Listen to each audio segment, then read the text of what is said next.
आचार्य गुरुवर विद्यासागर जी महामुनिराज की, पूज्य मुनि श्री 108 दुर्लभ सागर जी महाराज की, 48 दिवसीय वट्टामर महामंडल विधान की, परम पूज्य मुनि श्री 108 संस्थान सागर जी महामुनि राज की।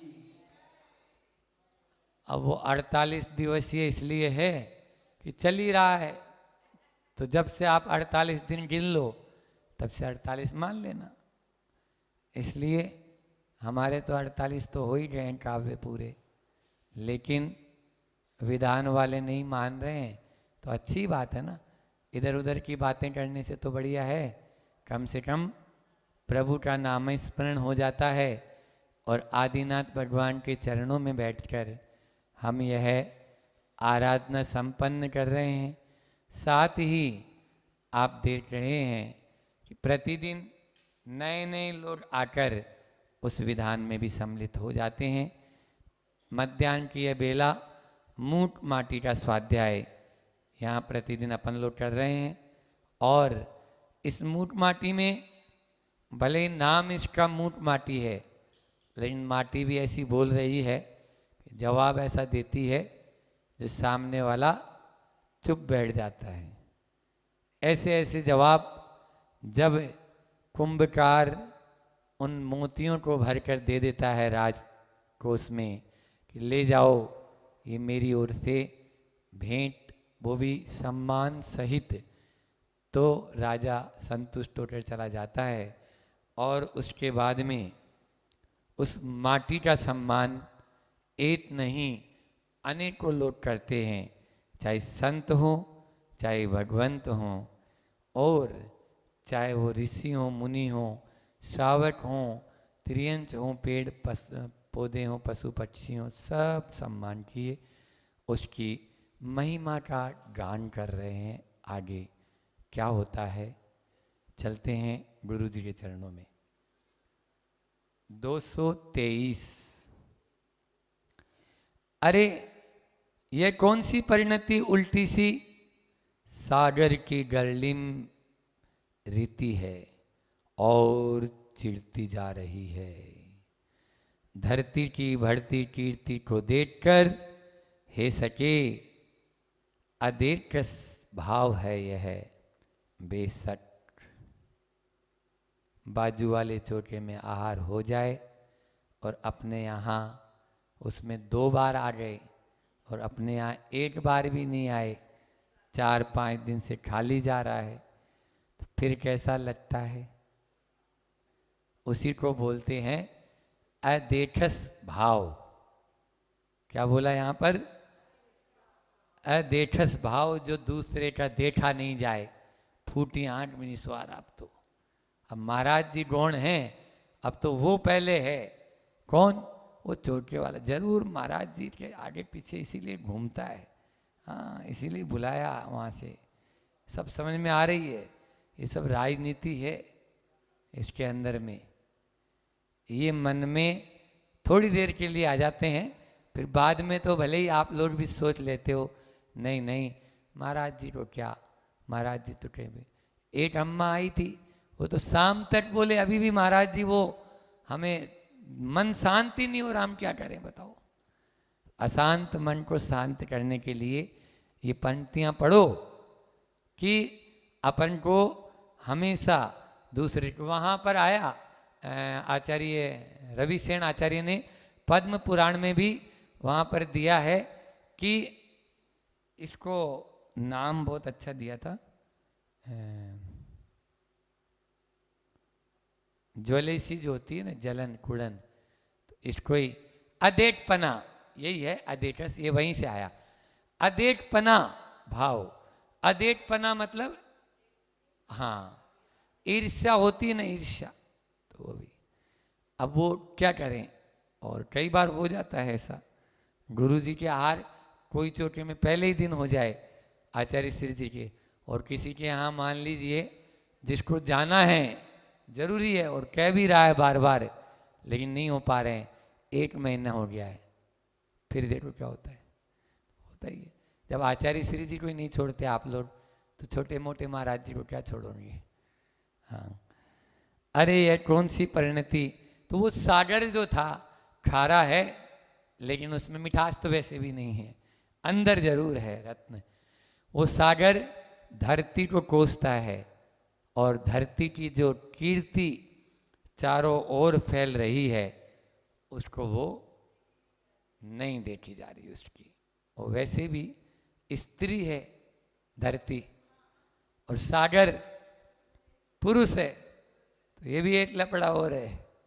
तो स्त्री की कीर्ति और पुरुष सहन कर ले, कैसे होगा।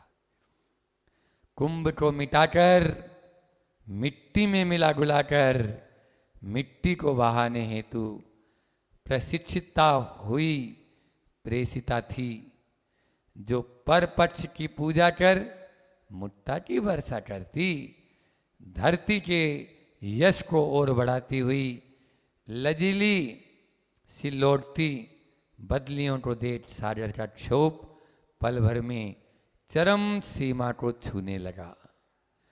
ऊपर वो बदलियां, जो बदलियां मुक्ता बनकर बरस गई, उन बदलियों को ऊपर जब देखता है सागर, हाँ तुम ही थी ना जो वहां जाके बरसी थी, और उस मिट्टी को तुम्हें क्यों, मैंने क्यों पानी दिया था तुम्हें, सागर ने पानी दिया था उनको, क्यों दिया, इसीलिए दिया था कि तुम उसकी जाके चाकी करना वहाँ पे, उसकी जाके बरस जाना वहाँ पे।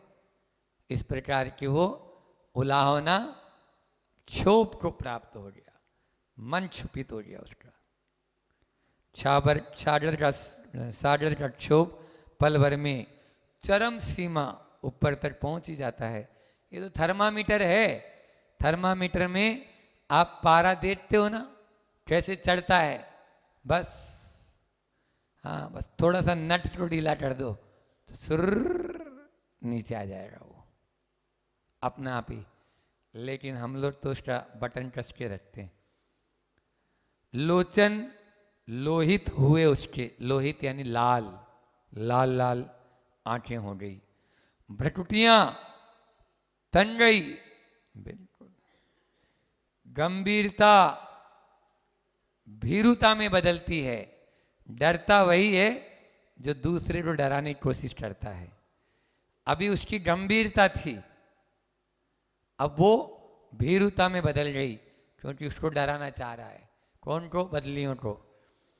भविष्य का भाल भला नहीं दिखा उसे, और कसाई कलुषित मानस वाला यूं सोचता हुआ सागर कुछ पंक्तियां कहता है। अब उसके मन में काले परिणाम हो गए, कसाई रूपी परिणाम हो गए, और जब मन में कसाई आ जाती है तो face of the index of heart, आपका चेहरा बता देगा कि जरूर दिल में कुछ काला है।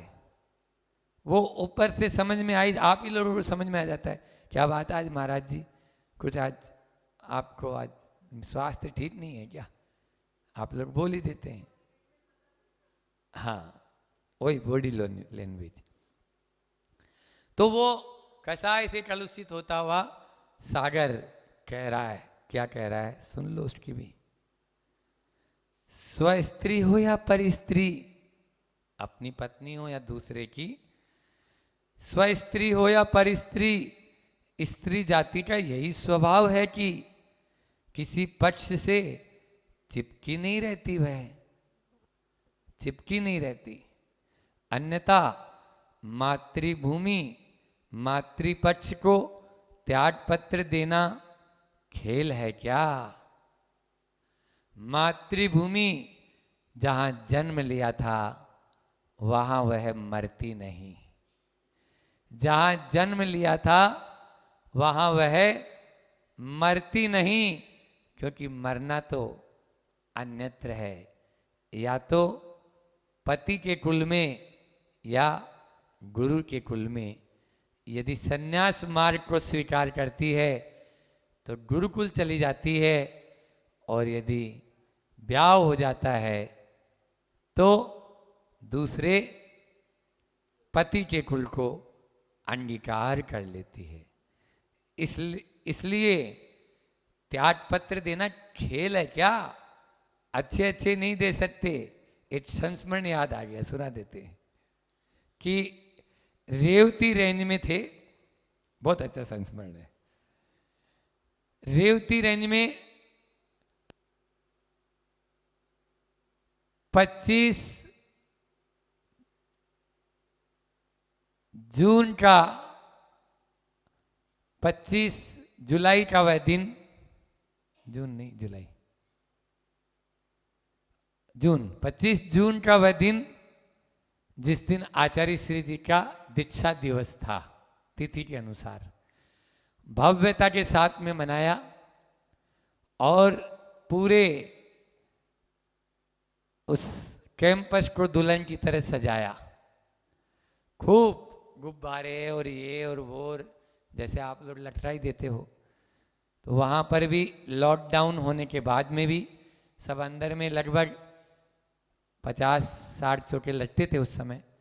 तो वो सारे चौके वाले मिलके रात भर में खूब सजाए कमरे और ये और बिल्डिंग को।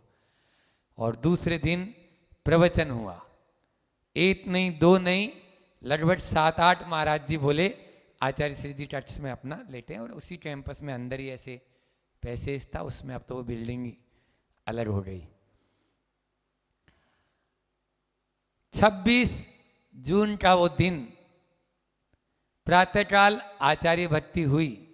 ये 25 तारीख की बात, खूब नाच गान, खूब शोरगुल, खूब धूम धड़ाका। 26 जून का वह दिन प्रातःकाल आचार्य भक्ति के बाद सब बाहर हो रहे हैं। धीरे से संभव सागर जी और विनम्र सागर जी को बुलाए, आप लोग बैठ जाओ, बाकी सब जाओ।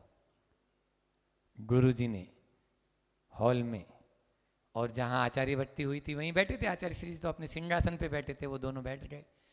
नमोस्तु किया। मेरा स्वास्थ्य ठीक नहीं है, बिहार की तो सोच रहा था, लेकिन अब बिहार तो मैं तो नहीं कर पाऊँगा, और आपको इन महाराज जी को लेके जाना है। 11 महाराज जी उनको बता दिए, आपको इन महाराज जी को लेना है। 9 महाराज जी, उनको नाम बता दिए।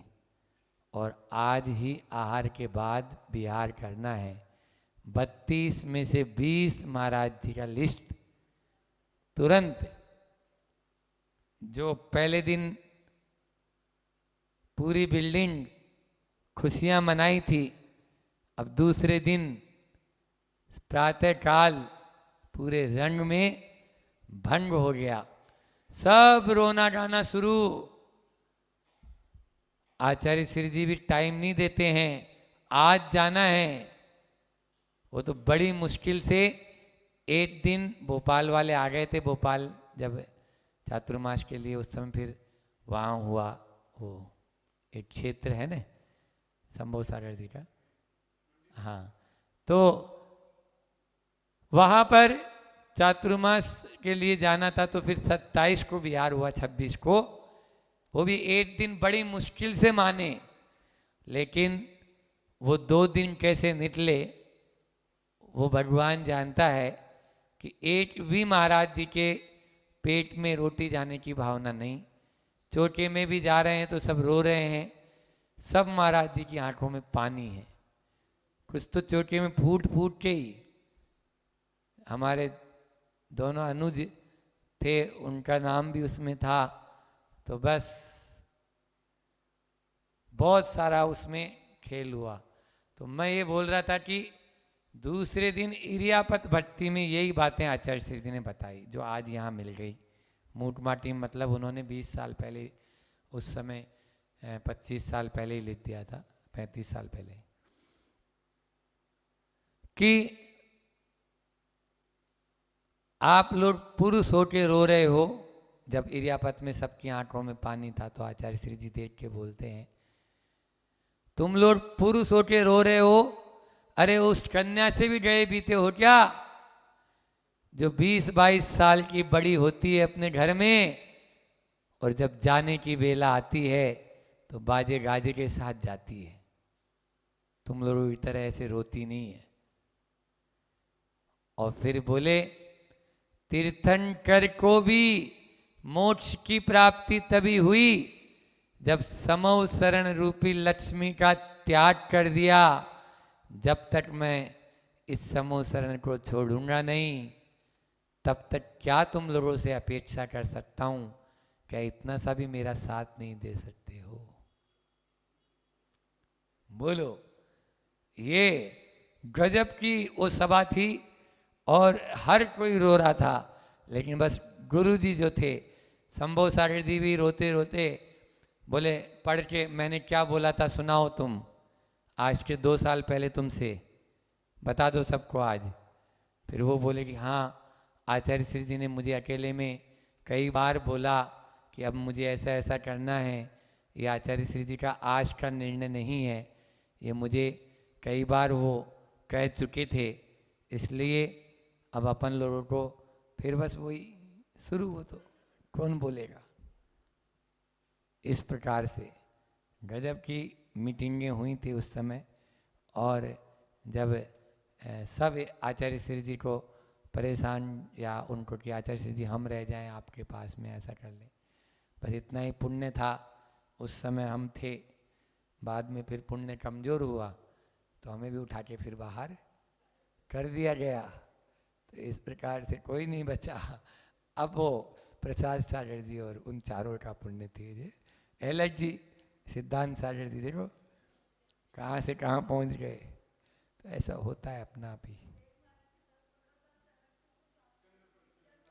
हाँ, चंद्र प्रभ सागर जी होता ही है। चलिए, तो यहाँ पर भी क्या हंसी मजाक का खेल है क्या? मातृभूमि मातृपक्ष को त्याग पत्र देना खेल है क्या? और वह भी बिना संक्लेश, बिना आयास।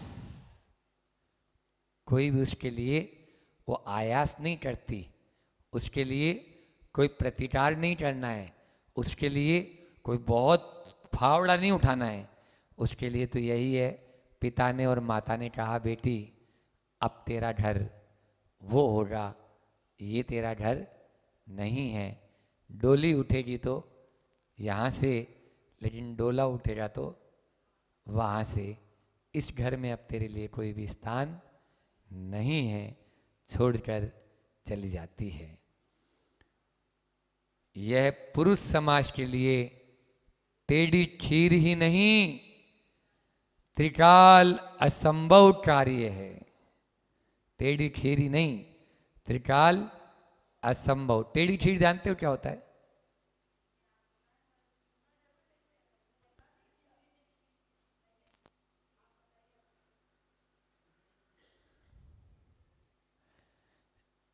एक बार एक व्यक्ति अंधों की बस्ती में पहुंच गया और उस अंधों की बस्ती में पहुंचा, शॉर्ट में सुना देते हैं। तो उनसे बोला कि भाई ये जो है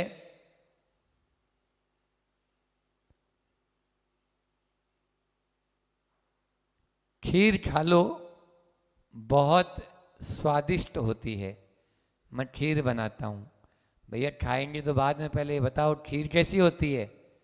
बोले खीर बहुत मीठी होती है, बहुत अच्छी होती है। बोले अच्छा, अरे हम ये पूछ रहे हैं खीर कैसी होती है, अब आज तक उन्होंने खाई नहीं थी। अब क्या बोले?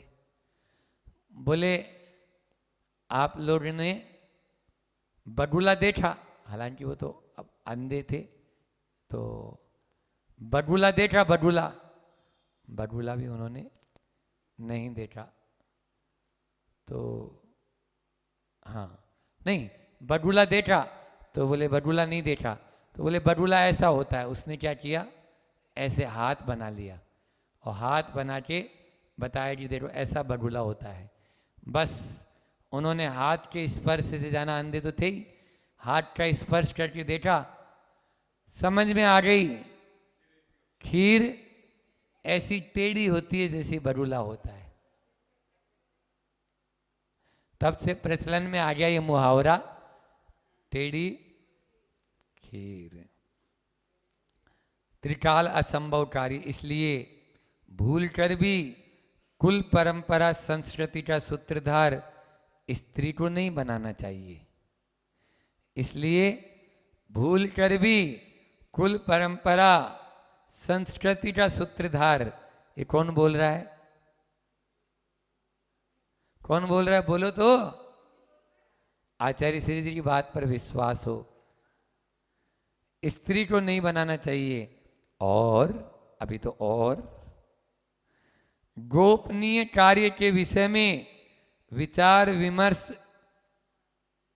भूमिका नहीं बताना चाहिए। राज को राज रहने दो। बस यदि ये बता दिया तो फिर भेद तो खुलकर रहेगा। इसलिए वहाँ मारवाड़ी में कहावत है, इनमें ही अटल होती तो इनको शमशान घाट में साथ में नहीं लेके जाते। पहले बचपन में सुनते थे हमको कि बोले इनके अंदर में इतनी योग्यता होती तो बोले इनको शमशान घाट में लेके। और दूसरी बात ये भी है कि वो ऊर्जा को बांध नहीं सकती है, बिखर जाती है। उनकी जो ऊर्जा है कुंडलिनी शक्ति जिसको बोलते हैं, इसलिए। और वो जब बहती है तो बह ही जाती है, इसलिए गड़बड़ हो जाता है। बहुत अच्छा कि नहीं बताना चाहिए। धरती के प्रति वैर वैमनस्य भाव, गुरुओं के प्रति भी गर्वीली दृष्टि, सबको अधीन रखने की अदम्य आकांक्षा, सर्वभक्षिणी व्रति सागर की इस स्थिति को देखकर तेज प्रभाकर को सहा नहीं गया वह सब। अब धरती के प्रति वैर वैमनस्य का भाव कौन कर रहा है? सागर कर रहा है।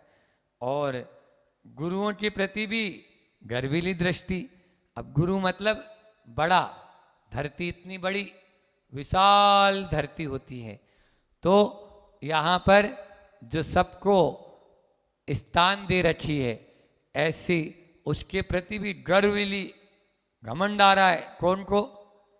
सागर को। सबको अधीन रखने की अदम्य आकांक्षा। इसका मतलब तो सागर सबको अपने अंडर में रखना चाहता है। सर्वभक्षिणी व्रति, सबको खा जाऊंगा। क्योंकि सागर जो है कितना भी तृप्त नहीं होता, कितनी भी उसमें नदियां मिल जाए, कितने भी नाले आ जाएं, कितने भी उसमें से पानी डाल दो, वो एक फर्क ही नहीं पड़ता। सागर कभी तृप्त होता है क्या? बोलो।